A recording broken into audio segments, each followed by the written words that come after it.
गुज़िश्ता रोज़ खबरें सामने आई army chief की गौहर अली खान साहब के साथ मुलाकात की।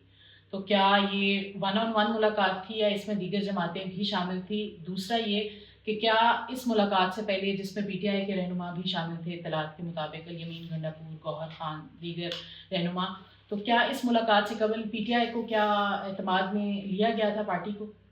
देखिए, उधर जो मुलाकात थी पेशावर में, वो सिक्योरिटी के इशू पे मुलाकात थी और उसमें तमाम पॉलिटिकल पार्टीज थी।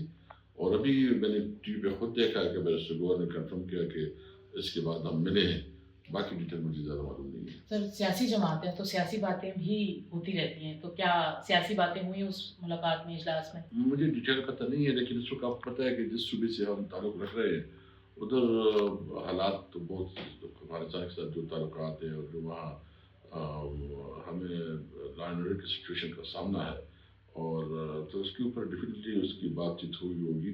लेकिन मैं डिटेल में नहीं बता सकती, जब मेरे से गौर मिलेंगे तो पूछेंगे क्या हुआ। तो माजी में भी आपने भी इंटरव्यू में कहा एक निजी टीवी को इंटरव्यू देते हुए कि इस्टेब्लिशमेंट से रब्ता जो है वो किया जाना चाहिए या फिर इंक्लूड उनको किया जाना चाहिए टॉक्स में।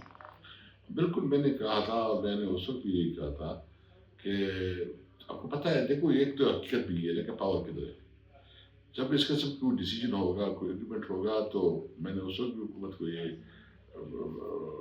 ज़रूर इंडिकेट किया था कि आप तमाम स्टेक होल्डर को जो है ऑन बोर्ड रखें।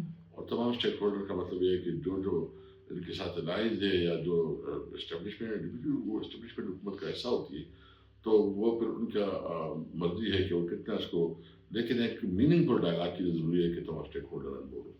और हुकूमत जो है एस्टेब्लिशमेंट हुकूमत का हिस्सा होती है। तो जो आर्मी जनरल होते हैं वो तो डिफेंस मिनिस्ट्री के मातहत होते हैं, तो वो तो ज़रूर है कि जो राबताकारी होगी वो हुकूमत ही उनके साथ